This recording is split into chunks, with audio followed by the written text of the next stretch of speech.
হায়দ্রাবাদের বিরিয়ানি তো সবার কাছে জনপ্রিয়, কিন্তু এই শহরের ইতিহাস, সংস্কৃতি আর ঐতিহ্যের অসাধারণ রঙগুলো কি আপনি দেখেছেন? তাহলে চলুন একসাথে এই মহার্ঘ শহরের গল্পগুলো জেনে নেই। হ্যালো এভরিওয়ান, স্বাগত জানাচ্ছি ইন্ডিয়ানো ট্রাভেল থেকে। হায়দ্রাবাদ তেলেঙ্গানার রাজধানী, দক্ষিণ ভারতের অন্যতম প্রাণবন্ত শহর।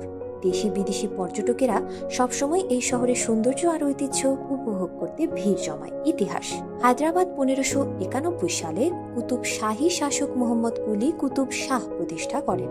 পরে এটি মুঘলদের দখলে যায় এবং 1724 সালে আসফ জাহ বংশের শাসন শুরু হয়। 1947 সালে স্বাধীনতার পর নিজাম হায়দ্রাবাদকে স্বাধীন রাখতে চাইলেও 1948 সালে ভারত অপারেশন পোলো চালিয়ে এটি দখল করে।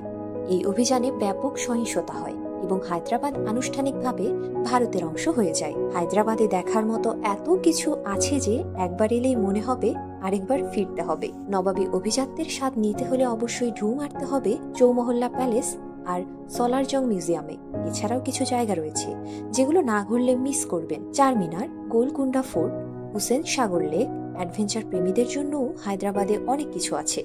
নেহেরু জুলজিক্যাল পার্ক থেকে শুরু করে স্নো ওয়ার্ল্ড, সবকিছুই দারুণ। সংস্কৃতি আর ঐতিহ্য: শহরের ইতিহাসে মুসলিম শাসকদের প্রভাব স্পষ্ট, যা স্থাপত্য, ভাষা এবং খাদ্য সংস্কৃতিতে প্রতিফলিত হয়। হায়দ্রাবাদি বিরিয়ানি শহরের বিখ্যাত খাবার মোগলাই, কুরমা সালন এবং ননো জনপ্রিয়।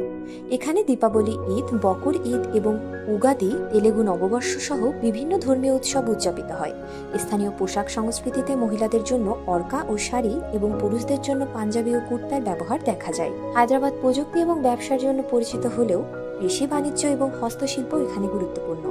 সঙ্গীতের দিক থেকে হায়দ্রাবাদের শাস্ত্রীয় করতাল নৃত্য এবং ভারতীয় ক্লাসিক্যাল সঙ্গীত, যা স্থানীয় গায়কদের দ্বারা পরিবেশিত হয়। আপনি হায়দ্রাবাদে যেভাবে পৌঁছাতে পারবেন: হায়দ্রাবাদ যাওয়ার পথ সহজ এবং সুবিধাজনক। হায়দ্রাবাদ ভারতের বড় শহরগুলোর সঙ্গে দারুণভাবে সংযুক্ত। মুম্বাই, কলকাতা, চেন্নাই, বেঙ্গালুরু, তিরুপতি বা পানাজি যেখান থেকে আসুন, এখানে পৌঁছানো একদম সহজ। সরকারি এপিএস, আরটিসি এবং বেসরকারি বাস সার্ভিসে স্লিপার, ডিলাক্স, এসি, ভলভো সহ বিভিন্ন অপশন পাবেন। শহরের 3টি প্রধান রেল স্টেশন হায়দ্রাবাদ, সেকেন্দ্রাবাদ ও কাচিগুদা থেকে দেশের প্রায় সব বড় শহরের ট্রেন পাওয়া যাবে। মুম্বাই, দিল্লি, চেন্নাই, বেঙ্গালুরু বা পুনে যেখানেই যেতে চান ট্রেনের ব্যবস্থা আছে, আর স্টেশন থেকে ট্যাক্সি বা ক্যাবের সহজেই পাওয়া যাবে। বিমানবন্দর থেকে সরাসরি ট্যাক্সি বা ক্যাব নিয়ে শহরে পৌঁছানো খুব সহজ। ভ্রমণকারীর উদ্দেশ্যে কিছু টিপস শেয়ার করছি। ভ্রমণের আগে রুট সম্পর্কে জানুন। গরম আবহাওয়ার কারণে প্রচুর পানি পান করতে হবে, তাই হাইড্রেট থাকার চেষ্টা করুন। আজ এই পর্যন্তই। পুরো ভিডিও জুড়ে ইন্ডিয়ানো ট্রাভেলের সঙ্গে থাকার জন্য আপনাকে অসংখ্য ধন্যবাদ।